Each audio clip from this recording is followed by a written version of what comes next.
prazer, me chamo Vanessa Gomes e eu sou a fundadora do Rosácea Grupo, que é uma rede voltada para quem tem pele sensível e com rosácea. O nosso foco é espalhar informações e mostrar que podemos sim conviver com essa condição de pele de maneira mais leve. Hoje serei a apresentadora deste podcast. Então prepara, porque nós vamos invadir o mundo da pele, o mundo da beleza, da autoestima e muito mais. Rosadinhos, vocês já devem ter ouvido falar da Galderma, né? Que é o laboratório de várias marcas conhecidas nacionais e internacionais. A Galderma é uma empresa global com presença em 90 países e mais de 40 anos de história, oferecendo soluções personalizadas para cada história de pele. A Galderma faz isso por meio de um portfólio inovador, fundamentado na ciência através da estética injetável, skincare dermatológico e dermatologia terapêutica. E uma das minhas marcas favoritas é da Galderma, que é a Cetaphil, a marca número 1 mais recomendada por dermatologistas e é a patrocinadora do episódio de hoje. Ela faz parte do portfólio Galderma de cuidados com a pele recomendada por dermatologistas há 75 anos. E está no meu portfólio desde o início do Rosácea Grupo. Quem nos acompanha nas outras redes sociais sabe que eles têm diversos produtos para muitas finalidades, principalmente para nós que temos pele sensível. Para saber mais, acesse o QR Code que está aqui na tela e conheça todas as linhas de Cetaphil. A convidada de hoje é veterana aqui, gente. Ela inaugurou esse podcast comigo. E além de ser uma excelente profissional na área, ela é minha amiga, minha dermato, a apoiadora do Rosácea Grupo. Já adivinharam? Bora, rosadinhos, etc. e talk. Atenção, rosadinhos, porque esse episódio vai balançar tudo. Primeiro, minha dermatologista, né, que está aqui agora, e vamos falar tudo sobre o envelhecimento, sobre menopausa, e eu tenho certeza que esse episódio vai ser muito útil, tá? Mas antes de eu chamá-la aqui, eu vou apresentar o currículo dela. Vamos lá. Especialista em dermatologia pela Sociedade Brasileira de Dermatologia, na qual também é membro. Membro da Sociedade Brasileira de Cirurgia Dermatológica. E membro da Academia Americana de Dermatologia. Gente, posso falar que dispensa apresentação? Não, né, doutora? Ou sim? Van, é um prazer estar aqui de novo com você. Mais um episódio do Etc. Talk, que eu sou super fã e fico super honrada de poder participar mais uma vez. Doutora Daniela, você sabe o quanto isso é importante para mim. Quanto é importante para os meus rosadinhos já confiam em você, já me mandam um direct. Pergunta da doutora Daniela, é sempre assim, então eu quero muito agradecer o seu carinho, o seu apoio, não só com a Vanessa, mas sim com o Rosácea Grupo. Muito obrigada por você estar aqui. Contem sempre comigo. E, gente, ela tá assim, cansada, a gente sabe, ela veio de uma viagem, muito sucesso dessa viagem, né? E tá aqui, ó, comigo para apresentar esse episódio. E aí, mais uma vez, eu quero dizer o quanto você é especial. Eu que agradeço o convite e é um prazer participar mais uma vez e conte sempre comigo. Você também comigo. Então, vamos começar? Bora. Vamos falar um pouco sobre o envelhecimento e a gente queria saber como é que a pele muda nessa fase, né? Como, por quê, enfim... Então, o processo de envelhecimento, ele tem tanto fatores intrínsecos, que são aqueles fatores geneticamente determinados, como fatores extrínsecos, que são os fatores externos que atuam no nosso envelhecimento. E cada vez mais a gente vai vendo que esses fatores extrínsecos são super importantes, que é a questão do sol, da poluição, do tabagismo, do sono, do estresse, como manejá-lo. Então, é super importante a gente ter decisões, tomar decisões e escolhas que nos ajudam a envelhecer bem.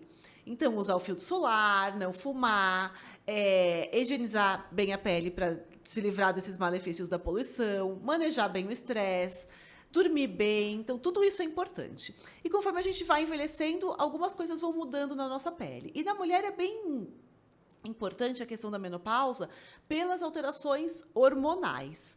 Então, a gente sabe que o pico do estrógeno, que é esse hormônio que é super importante, é por volta dos 25, 30 anos. A partir daí, ele começa a diminuir, primeiro lentamente, depois vai se intensificando, e por volta dos 50 anos, a mulher já tem metade do estrógeno. Isso está muito relacionado a várias alterações da pele.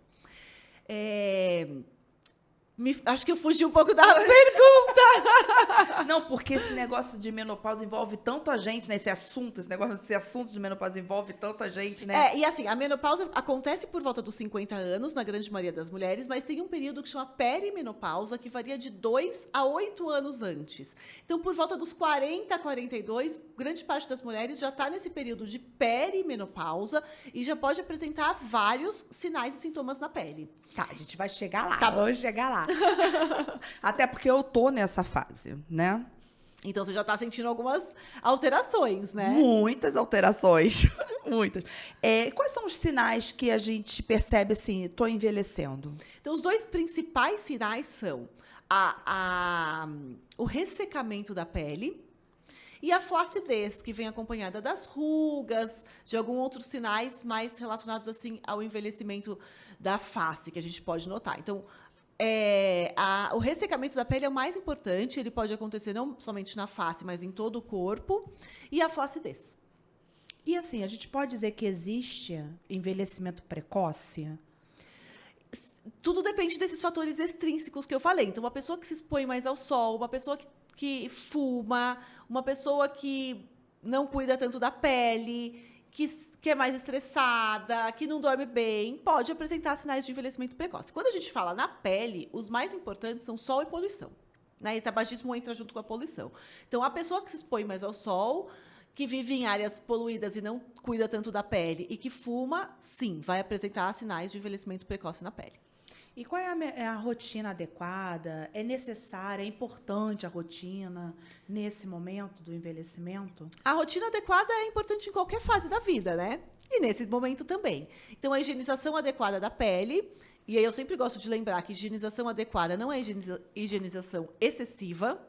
Então, usar sabonete específico para o tipo de pele, que nesse momento, em geral, são sabonetes mais suaves, porque a pele está com uma tendência a ficar mais ressecada. Mas isso no corpo também, né? No corpo também. Evitar excesso de lavar no máximo 2 vezes por dia. Não usar buchas nem esponjas. Tudo aquilo que a gente já sabe vale aqui também. Usar hidratantes, e aí hidratantes específicos para esse período.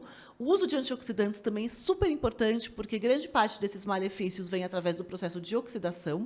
Apesar que a gente também tem processo inflamatório, outros processos aí acontecendo. E o filtro solar. Sempre, sempre, sempre o filtro solar. Aí vamos falar um pouco do filtro solar. Também no corpo? Em áreas expostas no dia a dia vale a pena. Então, face, pescoço, colo e dorso de mãos, eu sempre oriento para os pacientes, até porque a gente, em geral, está com o pescoço e o colo exposto. Tipo, eu hoje não tô, porque tá mais frio, mas você já tá. Já tô. Então, o sol do dia a dia tá pegando ali no pescoço e no colo também. E muitas vezes as pessoas cuidam tanto do rosto e não cuidam tanto do pescoço e no colo, que a gente começa, numa certa idade, ver diferença na qualidade da pele.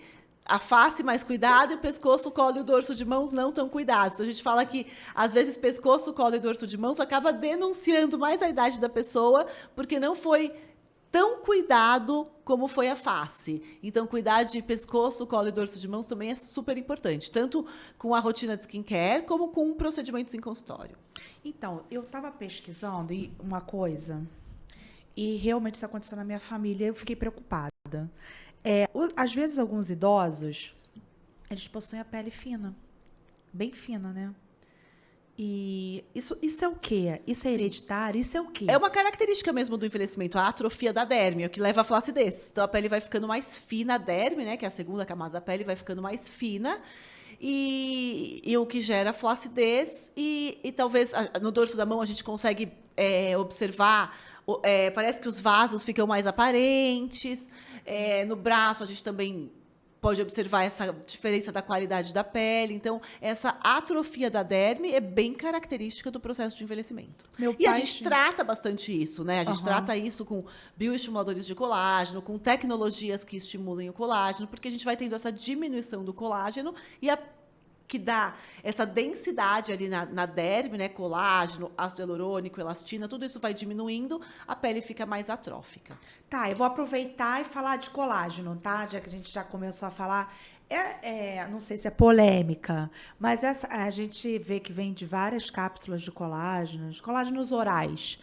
Eles são bons para a pele mesmo? Pouco efeito. Então, a gente sabe que eles até melhoram um pouco a hidratação, a densidade, mas não é um efeito assim tão interessante. A gente não se prende tanto a isso, não. A gente sabe que procedimentos que estimulam colágeno são bem mais interessantes do que o colágeno via oral. Porque também hoje existe, né, tecnologias que ajudam mais, né? Sim, a gente tem muito mais evidência científica nesses procedimentos do que no próprio colágeno via oral. Uma alimentação adequada é sempre super importante, é um dos fatores extrínsecos, eu esqueci de falar. A dieta, então uma alimentação adequada, rica em proteína, isso é muito mais importante do que ingerir as cápsulas de colágeno. Pouca evidência científica em relação ao benefício dessas cápsulas ou dos pozinhos. Melhoram, mas não é nada uau. Como é o Transform, né? Como os procedimentos, a gente tem muito mais evidência dos procedimentos do que do colágeno oral. E os idosos, né? Eles podem fazer esses procedimentos? Quando que pode começar a fazer e o máximo, assim, tipo, não dá para fazer mais? Com certeza, qualquer pessoa pode fazer em qualquer idade, mas a gente sabe que quanto mais cedo começa, mais resultado a gente vê. Isso é uma questão também que sempre chega para mim, no meu Insta e dos meus próprios pacientes. Doutora, eu tô com 60 anos, nunca fiz nada, vale a pena fazer? O que eu converso com os meus pacientes é que sempre vale a pena. A gente sempre vai ter melhora. Mas, claro, uma pessoa que começa a se cuidar aos 30 já chega melhor e continua melhor quando vem se cuidando com frequência, fazendo os procedimentos, usando o skincare adequado. Uma pessoa que começa aos 60, ela vai ter melhora, mas ela tem que fazer um investimento maior nos procedimentos, fazer um número maior de frascos, por exemplo, de bioestimuladores, um número maior de disparos do ultrassom microfocado ou de outras tecnologias para ter benefício. Então, sempre tem. Só que quando começa mais tarde, o investimento tem que ser maior. Porque assim, a nossa geração... graças a Deus, a gente já pegou uma parte dessa evolução, né, de colagem, mas tem a passada nossa, antes da nossa, já não tinha... Não tinha tanta, né, possibilidade, então, né? Assim... E a geração anterior à nossa, também uma geração que se expôs mais ao sol, Sim, com menos filtro solar, porque a gente nem sabia tanto desses malefícios do sol em relação ao envelhecimento.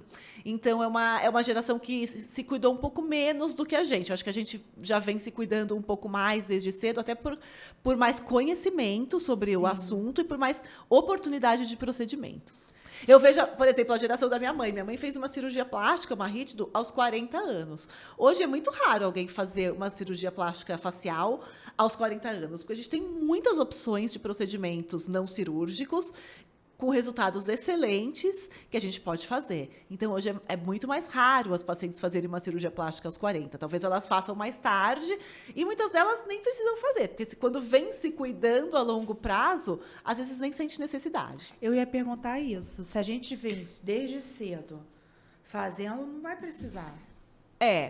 Depende. Assim, não é que não vai precisar, a probabilidade de precisar é menor, com certeza. Menor, né? Com certeza. Até porque a gente tem muito procedimento que melhora a qualidade da pele, a gente tem procedimento que melhora o reposicionamento do rosto, a gente tem muita opção de procedimento para não precisar de cirurgia. Dizer que nunca vai precisar, eu acho que não dá para dizer. Mas quem vai fazer mais tarde. Sim, sim. E se eu chegasse agora para você e falar assim, escolhe um skincare tem que ser um assim específico, queridinho, para uma pessoa que está envelhecendo. Vamos dizer assim, para pele madura. Pele madura. Então, higienização suave, filtro solar e os princípios ativos, tanto com efeito antioxidante, anti-inflamatório, como de hidratação. Acho que esses são os mais interessantes. Então, assim, a gente precisa estimular colágeno, estimular elastina, ácido hialurônico, princípios ativos que diminuam a degradação dos mesmos, que a gente tem também, e, em geral, em veículos um pouco mais hidratantes por conta do ressecamento. O básico, Não né? escolhi mas dei uma resumida. Não, mas é bom também que abrange, né? Hoje a gente tem muito produto legal, com vários princípios ativos que se somam, né? Que trazem mais benefícios. Estimulam, mas também diminui a degradação, hidrata, tem efeito antioxidante, tem efeito anti-inflamatório, tudo isso é super interessante. Doutora, a gente falou do colágeno. Eu, na verdade, era para ter feito essa pergunta do colágeno. Mas, assim, outra polêmica. Muita gente hoje está tomando suplementos, né, para cabelo, unha. Isso aí ajuda a crescer cabelo, ajuda a crescer esses suplementos, essas gominhas. A primeira coisa quando a gente tem um paciente com queda de cabelo ou unha fraca, que são super comuns, a gente investigar a real causa daquilo, porque muitas doenças podem levar a essa manifestação. Então, uma deficiência de ferro, outras deficiências de vitaminas, doenças autoimunes, doenças inflamatórias, doenças infecciosas. Então, primeira coisa é investigar a causa para a gente não ficar tentando melhorar um negócio sem saber por que aquilo está acontecendo. Então, sempre investigar a causa deste problema. Esse investigar a causa é exame? Muitas vezes, sim. História, mas exame físico. E esses produtos que vendem na farmácia, a gente chama são produtos que são IDR, Índice Diário Recomendado. Então, assim, são produtos que têm quantidades de vitaminas, até às vezes de ferro, mas do Índice Diário Recomendado, que é o basal. Quando você tem uma real deficiência, eles não vão corrigir. Então, eles ajudam a manter um índice basal.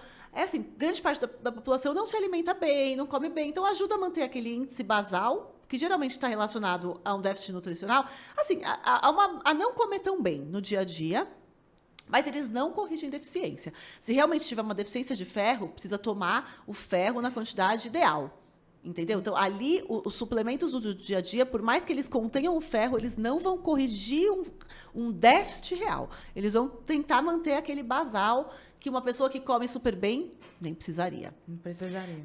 Agora, o mais importante é investigar outras causas. Por exemplo, distúrbios de tireoide, que é super comum em mulheres, essas doenças inflamatórias, autoimunes, infecciosas, tudo isso deve ser investigado, senão você fica ali tentando corrigir um negócio sem saber a causa. Então, eu sempre saliento bem a importância da gente investigar a causa.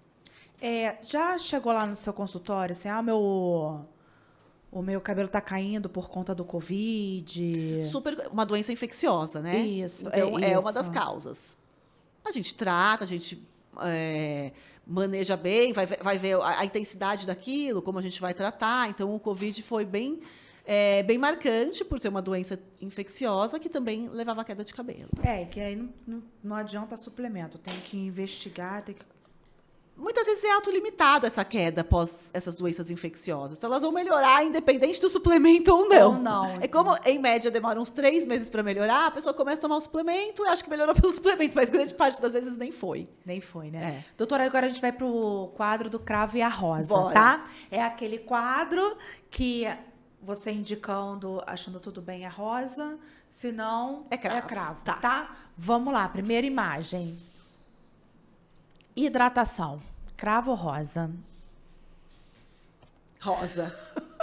Fundamental nessa fase da vida, onde uma das principais características é o ressecamento da pele. Então, hidratar a pele é super importante.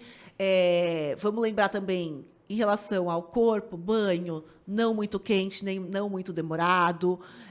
Evitar o uso de buchas e esponjas. Sempre usar sabonetes específicos, né? De preferência, os higienizadores tipo Sindet, que ajudam a preservar a barreira cutânea. Evitar o uso de sabonetes antissépticos, que também é uma geração que gosta. Meu pai ama. Sempre falo, não, qualquer um menos o antisséptico.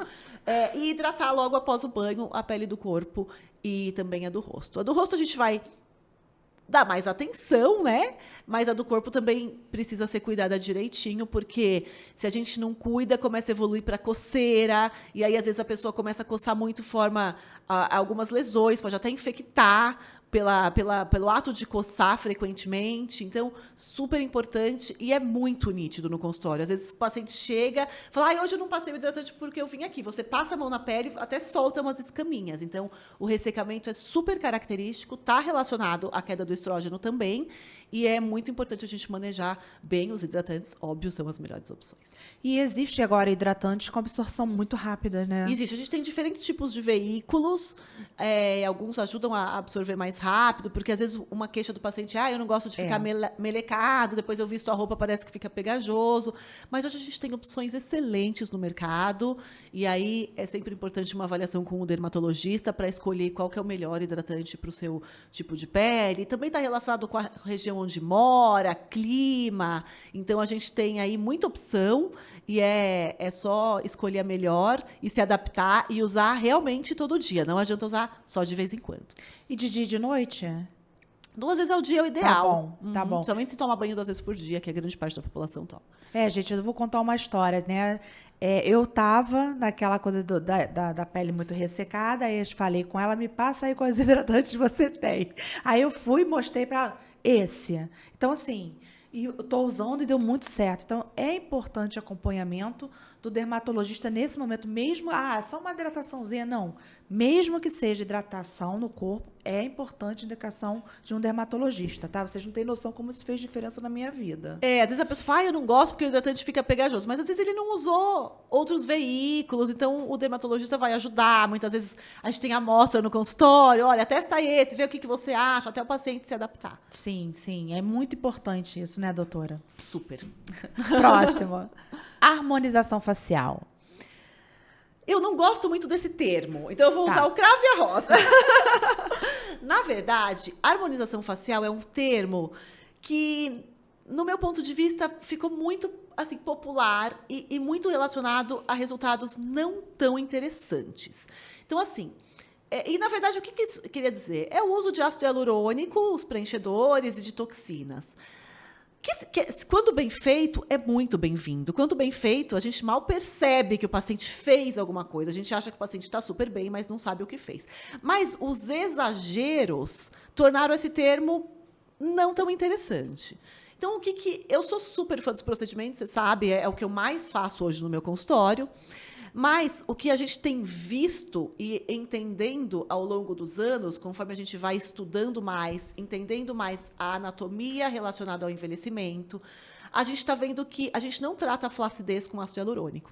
Então, talvez esses excessos foram na tentativa de tratar uma flacidez com ácido hialurônico.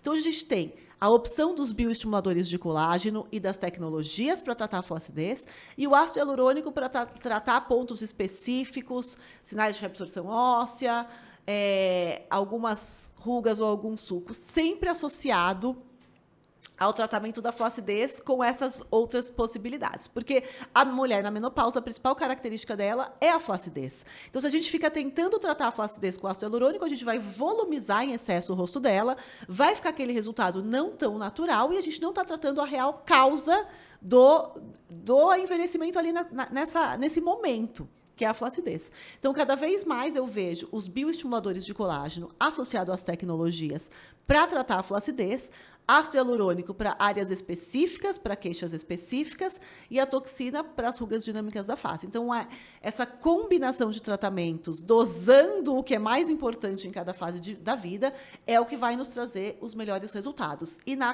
com a menopausa, sendo a flacidez o principal sinal da menopausa, do meu ponto de vista, a gente tem que investir mais em bioestimuladores do que especificamente nos preenchedores.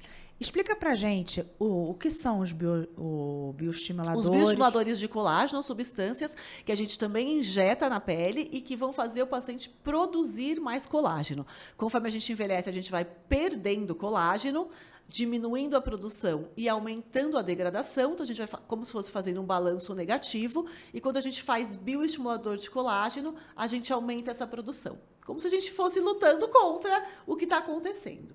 Eu sou muito fã, cada vez eu começo nos pacientes mais jovens, tendo em vista que essa diminuição já começa por volta dos 30. Então, hoje eu acho que quanto mais jovem o paciente começa a fazer, melhor ele vai evoluir nesse processo de envelhecimento. E também, claro, que a gente falou, pego pacientes 60 mais e faço uma quantidade maior e tenho resultados muito bons. Então, o bioestimulador vai aumentar a sua produção de colágeno, tendo em vista que você está perdendo. E a gente vai perdendo no início gradualmente, depois isso vai se intensificando. Quando a mulher entra na menopausa, ela perde 30% do colágeno nos primeiros 5 anos, depois ela evolui com uma perda de 2% ao ano. Antes da menopausa, a gente vem perdendo por volta de 1% ao ano. Então, a entrada da menopausa é muito importante nessa perda de colágeno. Então, o que eu vejo hoje? Se eu conseguir atuar nesse paciente antes de chegar na menopausa, eu faço com que ele entre na menopausa e não sinta tanto esse impacto em relação à flacidez da pele. Se eu conseguir atuar e fazer bioestimulador e tecnologias antes da menopausa. E eu tenho visto muito isso no dia a dia do meu consultório. Então, quando a gente consegue fazer esses procedimentos antes da chegada da menopausa, a gente ajuda o paciente a não sentir tanto esse impacto da flacidez da pele nesse período que já tem tanta coisa impactando, que eu acho que se a gente conseguir melhorar essa questão da flacidez da pele, a gente melhora a autoestima do paciente, faz com que essa passagem seja menos dolorosa do ponto de vista dermatológico. Então, eu vejo os bioestimuladores como a chave do sucesso em relação à flacidez da pele nos pacientes nessa perimenopausa. Esse antes da menopausa é o climatério? É. Então, eu tô bem. Tá bem. Então, se a gente fizer nesse momento, a gente já vai sentir 2. menos o impacto. Isso. Tá, e aí, vou aproveitar já o enredo e falar da bolsa de colágeno. A poupança de colágeno que a gente fala. de- Como o paciente vem perdendo, se a gente faz alguma coisa que estimule ele a ganhar, ele faz uma poupança. E não prejudica, né? Não prejudica. Não. Excesso, claro, excessos também não são ideais. Sim. Mas a gente consegue dosar bem, a gente tem... a gente faz uma conta, mais ou menos assim, 1 frasco por década de vida do ácido polilático, né, que é o Sculpta, que é o que eu mais uso. A gente tem alguns cálculos ali que a gente vai fazer, mas isso não é totalmente matemático, porque tudo depende das características de cada paciente. Então, tem alguns pacientes que a gente pode estimular mais, outros menos, dependendo do formato do rosto, das características individuais. Então, a gente sabe os pacientes que vão responder melhor, os que vão responder pior. Isso está muito relacionado a estilo de vida. Então, pacientes veganos respondem pior. Pacientes que se expuseram muito ao sol, né, uma exposição solar intensa ao longo da vida, tende a responder pior. Então, esses pacientes a gente pode fazer uma quantidade maior para que ele tenha mais resposta. Então, a gente vai avaliar individualmente cada paciente, tanto a história clínica como as características ali do exame físico, para indicar a quantidade ideal para cada paciente.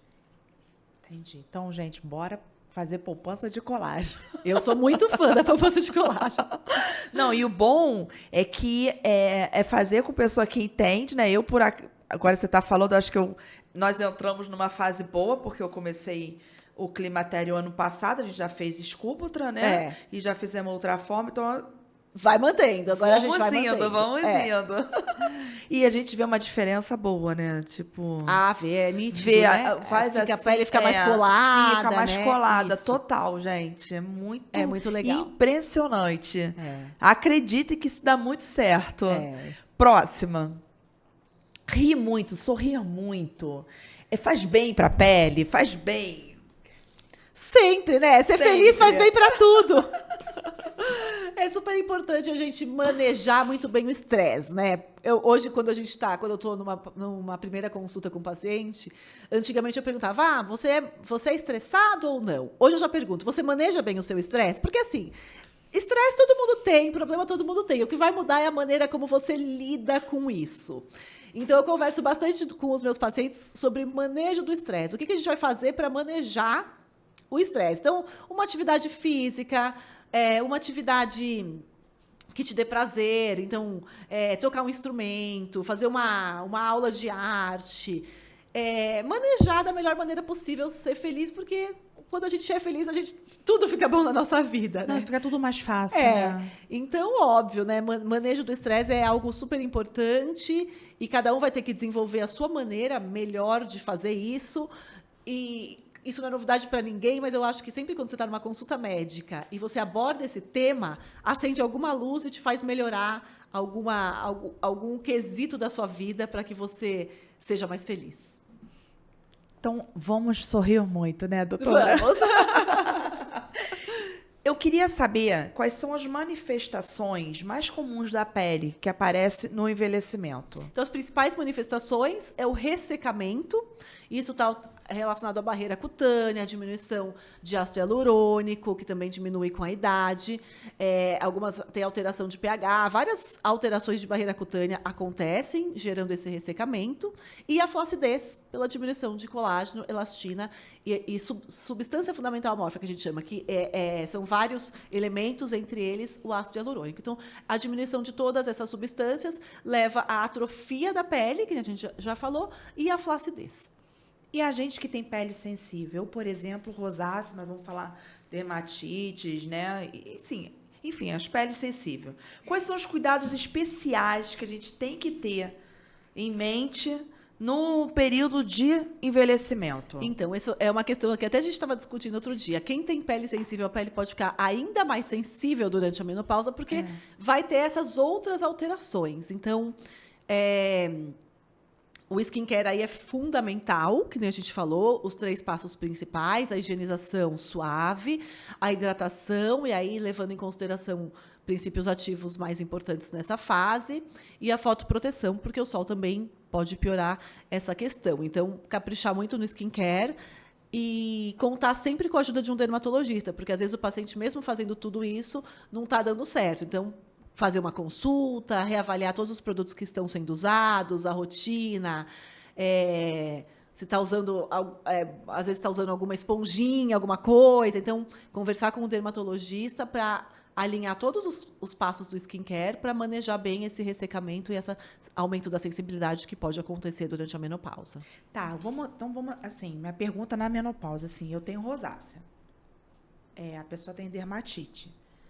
Aí, quando nós mulheres entramos no climatério, entramos na menopausa, aqueles calorões, isso tudo pode piorar. Eu sei que a pele vai ficar mais sensível, que você acabou de falar, mas assim, o meu vermelhidão na rosácea vai piorar? Na verdade, a vermelhidão é que tem o flushing da menopausa. Então, você pode passar a ter o flushing da menopausa e ficar vermelha pelo flushing da menopausa. E a questão que pode piorar é essa questão de barreira cutânea. Que por exemplo, o paciente com rosácea, com dermatite, já tem alteração de barreira cutânea e ainda vai ter mais essa alteração da menopausa. Então, cuidar direitinho dessas maneiras como a gente falou, para evitar esses sintomas mais chatos. Que é muito chato, né? É muito. Tu é a favor a reposição hormonal? Se não tiver contraindicação, eu sou. Mas na questão da pele, como é que seria essa reposição hormonal? A paciente que faz reposição hormonal tem benefícios na pele. Tem benefícios. Tem benefícios. Mas a queixa da pele não vai fazer com que o ginecologista faça a reposição hormonal. Então, existem alguns critérios para que ele faça a reposição hormonal. E a queixa da pele não é um dos critérios. Se você tiver demais critérios que façam o seu ginecologista entrar com a terapia de reposição hormonal, com certeza você vai ter benefícios na pele. Mas a queixa da pele, especificamente, não vai fazer com que ele entre. E tem acne hormonal na menopausa? A menopausa causa acne depende hormonal? do hormônio que for ser usado, né? De qual hormônio vai ser usado. Geralmente com o estrógeno, que é o que eles fazem a grande parte da reposição hormonal, e se o paciente tiver útero, precisa fazer a progesterona também para a proteção do endométrio. Em geral, não. Mas muitas vezes os pacientes também usam testosterona. E aí, se usar testosterona, pode ter alterações de pele, cabelo, acne, oleosidade, aumento de pelo, queda de cabelo. Aí vai depender de qual hormônio está sendo usado e a dose. Doutora, eu tô tendo muito ressecamento. Agora, né, a gente está tratando, não, mas assim, eu tive muito ressecamento agressivo na pele. Foi um ressecamento, assim, eu não tinha, e justamente em uma região que foi daqui até a minha coxa. Eu lembro de você me falando. Não foi? Uhum. Daqui. Foi um agressivo, tipo lixa, né?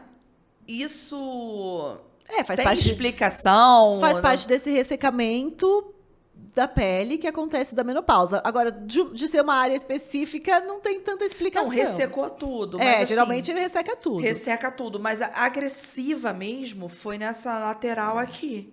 Nas laterais, agressiva. O restante ficou ressecado. Não sei se às vezes, pelo atrito de alguma roupa, não sei explicar, porque, teoricamente, o ressecamento acontece na pele como um todo. E a menopausa pode trazer alguma doença de pele? Ou não? Não, a menopausa em si não. Traz essas características, essa mudança da pele. E existem algumas doenças de pele que são mais características de idoso. Mas isso independe da menopausa. A menopausa a gente tem que ter o acompanhamento de um ginecologista, Com importantíssimo, e de um dermatologista, gente. É bom sempre alinhar isso, né, doutora? Porque tudo... E de outras especialidades também, às vezes um cardiologista, porque tem alterações também relacionadas à parte cardiovascular. Então, a menopausa traz muita alteração na saúde como um todo. É importante um acompanhamento multidisciplinar, que a gente chama, então ter vários profissionais da saúde cuidando da mulher nesse momento, de preferência profissionais da saúde que sejam especialistas nesse momento, e não somente médicos, mas também psicólogos, nutricionistas, educador físico, outros profissionais de saúde para ajudar a mulher a passar por essa fase de uma maneira mais tranquila, né? Então, exercício físico, cuidar da alimentação, cuidar da questão emocional. Isso que eu tudo falo, isso né? é muito importante. Porque muda mesmo. A gente está bem, daqui a pouco a gente não está bem. E daqui a pouco Oscilações tá bem. de humor É horrível. É uma característica já da perimenopausa, né? Você acredita que uma vez irritabilidade, Isso, alteração de memória. Não, você acredita que uma vez eu acordei e falei assim, gente, essa não sou eu. Não acordei eu. E oscila ao longo do dia. Oscila, né? oscila. Ia dar vontade de chorar. Instabilidade emocional. Total. São características da menopausa. Por isso é muito importante uma equipe multidisciplinar cuidando dessa mulher. Já aconteceu de chegar um paciente, né? Porque nem todo mundo tem esses calorões, nem todo mundo tem isso, né?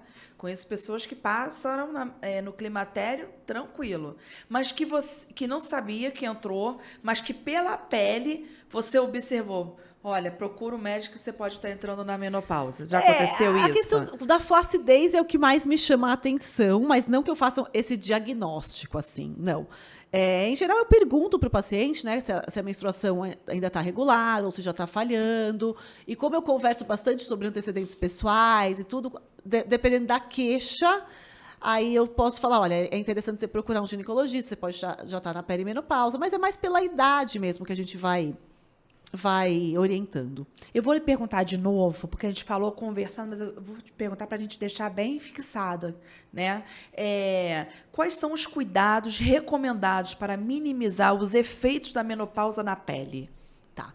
Então, os cuidados são skincare adequado, higienização suave, hidratação, fotoproteção, escolha de princípios ativos que sejam interessantes para essa fase da vida. E em relação aos procedimentos que estimulem o colágeno. Então, isso é o que eu faço com os meus pacientes lá no dia a dia do meu consultório. Então, tá chegando na menopausa, é a hora de estimular mais colágeno, é a hora de fazer bioestimuladores, tecnologias que estimulem o colágeno, e ajustar bem esse skincare. Porque as duas maiores queixas são o ressecamento e a flacidez. Então, a gente vai atuar nessas duas maiores queixas. E é muito importante a gente cuidar da pele, porque a gente já não está bem. A gente já sente milhares de coisas. Então, assim, se você vê que a sua pele está boa, que a sua pele está lisa, eu adoro quando eu faço assim, veja, é uma sensação boa.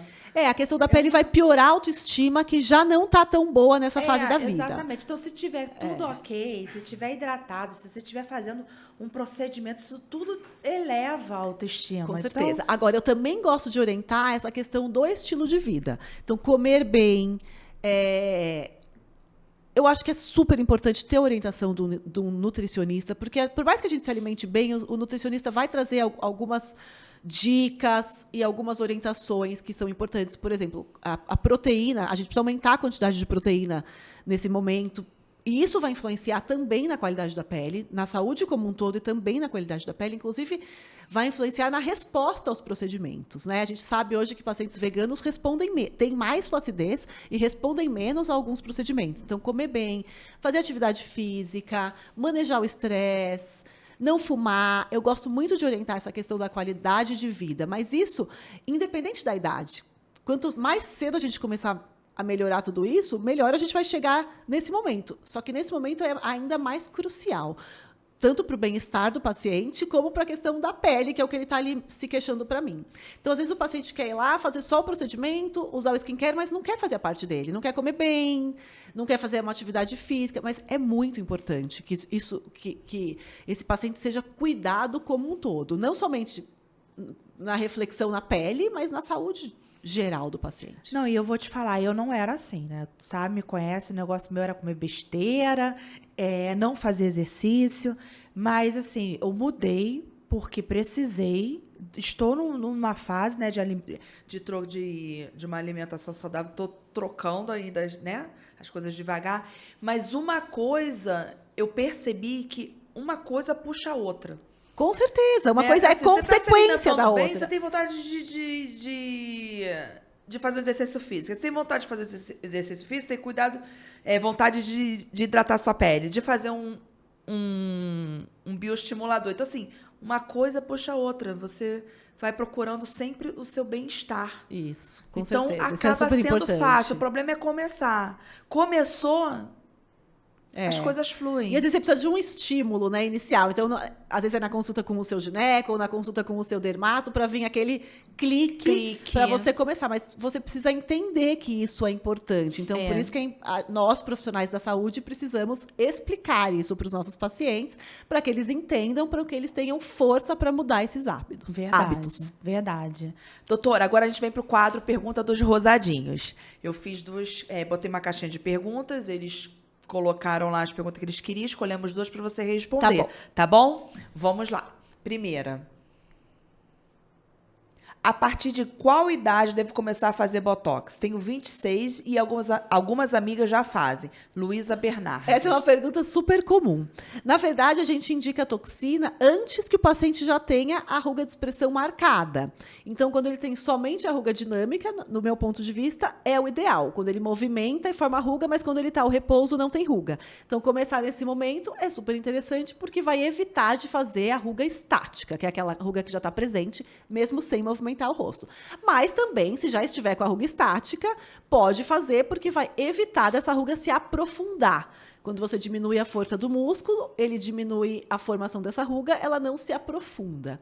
Então, vai ser por volta, assim, de 25, 30 anos, claro, depende muito do tom de pele de cada paciente, do quanto se expôs ao sol ou não, da dinâmica daquela mímica facial. Então, algumas características individuais, mas acho que por volta do 26 já dá para começar, com certeza. E quem tá, assim, com 60?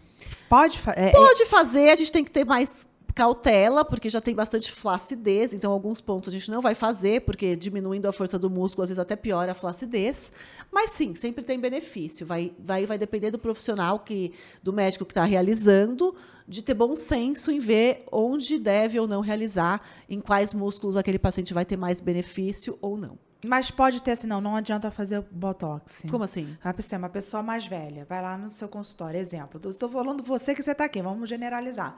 Aí chega lá, não quero fazer Botox. Não vai adiantar. Acontece isso? Acontece, às vezes, acontece. Quando o paciente tem muita flacidez, às vezes nem vale a pena, porque a gente vai gastar dinheiro à toa e não vai ver resultado. Depende muito do tipo de rosto de cada um, mas existem alguns casos que eu não faço. Tá, vamos lá. Agora me imaginei com 60 anos. Estou com 60 anos no seu consultório. A gente faz o Botox para rosácea. Faria também eu com 60 anos? Botox para rosácea é outra coisa, né? A gente está fazendo para diminuir a vermelhidão, o eritema, o flushing. Não está fazendo tanto para ruga. Uhum. Aí, se com 60 anos estiver tendo vermelhidão, eritema e flushing muito, a gente pode fazer. Inclusive para os flushings da menopausa, a gente pode fazer também. Uhum. Tá? Mas eu estou falando mais em relação à ruga nesse caso, que eu acho que é a pergunta dela. Porque a ruga a gente vai fazer mais aqui no terço superior, onde tem mais flacidez. É diferente de a gente fazer aqui no terço médio para vermelhidão. Então, o Botox também é bom para o flush da menopausa. A gente faz para quando o paciente transpira muito, porque também trata a hiperidrose, né? Então, às vezes, os pacientes têm hiperidrose aqui na região do couro cabeludo, ou até aqui embaixo. Então, a gente também pode fazer a toxina para melhorar essa questão da sudorese, que também incomoda muito o paciente. Sim. Próxima, doutora. Suspense, hein? Quais os ingredientes ativos, vamos botar assim, quais os princípios ativos, tá? São benéficos para a pele madura. Thaís Oliveira. Então, aqueles que estimulam colágeno, elastina e ácido hialurônico, aqueles que diminuam a degradação de colágeno, elastina e ácido hialurônico, aqueles com efeito antioxidantes, aqueles com efeito anti-inflamatórios, porque processo oxidativo, processo inflamatório fazem parte do envelhecimento. Então, esses ingredientes são super interessantes para os pacientes já na menopausa. E agora acabou as perguntas dos rosadinhos, mas eu quero saber o que te deixa rosadinha. O rosadinho não é de rosácea, não. É aquele rosadinho que te deixou tímida, né? Feliz. A gente respondeu isso da outra vez e eu já não lembro o que eu falei. Acho que você falou que eu falei, Ivan? De não reconhecer as pessoas, não foi? Ah, porque eu sou míope, né? Isso. Tem que ser outro? Pode ser que te deixou feliz, te deixou... Não estava preparada para essa de novo. É porque pega a gente, tanta coisa que pega a gente de surpresa. Talvez essa questão de não reconhecer as pessoas por não enxergar é o que mais me incomoda. Tanto que eu vivo cumprimentando as pessoas, às vezes, sem nem conhecer. Falo, o que você está cumprimentando as pessoas? Eu achei que era outra. Eu prefiro cumprimentar mais do que cumprimentar menos. Eu acho que isso é uma coisa que me incomoda bastante, porque eu acho que é muito ruim você passar por uma pessoa e não cumprimentar. É muito feio. Então, isso é uma questão que me incomoda. E agora, quando eu coloco lente, né? Também já estou aqui com meus quase 45, também muda. Eu coloco a lente para enxergar de longe, não enxergo de perto. Então, essas questões aí são questões que me incomodam um pouco. Doutora, acabou. Eu queria mais. Deixa já um pouquinho pro próximo. Parte 3. Parte 3. Gente, a gente já tem um episódio com a doutora Daniela Pimentel. Inclusive, foi o primeiro episódio do nosso podcast, que não poderia ter sido outra pessoa, porque, além de ser minha dermata, é minha amiga, me apoia. Então, a gente já tem um episódio, nós vamos colocar aqui embaixo para vocês acessarem. E ali ela explica tudo sobre rosácea, né? E tá um episódio fantástico e muito informativo. Mas eu quero te dizer o quanto que eu tô orgulhosa de ver o quanto você está se expandindo. Me dá aquela sensação de tanta felicidade de ver você viajando, representando o Brasil, falando, aprendendo. Você sabe o quanto eu sou sua fã. Obrigada, Van. O quanto que você é inteligente, esforçada, feliz. Obrigada. Né? E que faz muito bem as pessoas. Você é uma pessoa além de uma médica, né? Você é uma pessoa que faz o bem para as pessoas, pelo menos para mim, você me faz muito bem. Muito obrigada. Então, eu quero muito novamente agradecer e dizer que você pode contar comigo para o que der e vier. Eu sei. E você também pode contar comigo. Agradeço mais uma vez, é sempre uma honra estar aqui com você. Conte sempre comigo nos seus projetos. E muito obrigada mais uma vez pelo convite. Não, e assim, é legal, porque eu falo que eu tenho um projeto, ela não quer nem saber o que é. Vamos embora. E eu quero também mandar um beijo para todo mundo da Evive. A doutora Daniela, né, atende na Evive, em São Paulo. Deixa eu deixar o endereço aqui. Quero mandar um beijo para todo mundo, que você sabe que eu sou mega fã da sua equipe. Obrigada. Né? Ó, se é uma coisa que me deixa feliz, é quando eu recebo elogio em relação à minha equipe. Eu fico super satisfeita. As suas redes sociais também já tá aqui, né? Então, vamos embora lá, vamos seguir, que eu tenho certeza que vocês vão aprender muita coisa. Obrigada, Van. E já estou esperando o próximo episódio. Vamos pro próximo, hein? Beijos. E chegamos ao final de mais um episódio. Se você gostou, vem aqui embaixo, dá um like e comenta. Se você quiser fazer pergunta para o próximo episódio, comenta aqui embaixo, porque nós estamos de olho. Além de estarmos aqui no YouTube, nós também estamos nas principais plataformas de áudio: Instagram, TikTok e Facebook. Então, bora lá, tá? E precisando de mim, bora, rosadinhos, etc. e tal. Nada melhor do que se sentir bem na própria pele. E amar o seu reflexo. Celebrando tudo o que ele significa. A nova linha Cetaphil Healthy Renew contém peptídeos purificados que promovem a ação pró-colágeno e antioxidante. Além disso, ainda contém extrato de Edelweiss com ação antiglicante e extrato de Oryza sativa. Tudo isso para promover uma pele rejuvenescida e mais saudável em 2 semanas. Cetaphil cuida da sua pele, você cuida de você.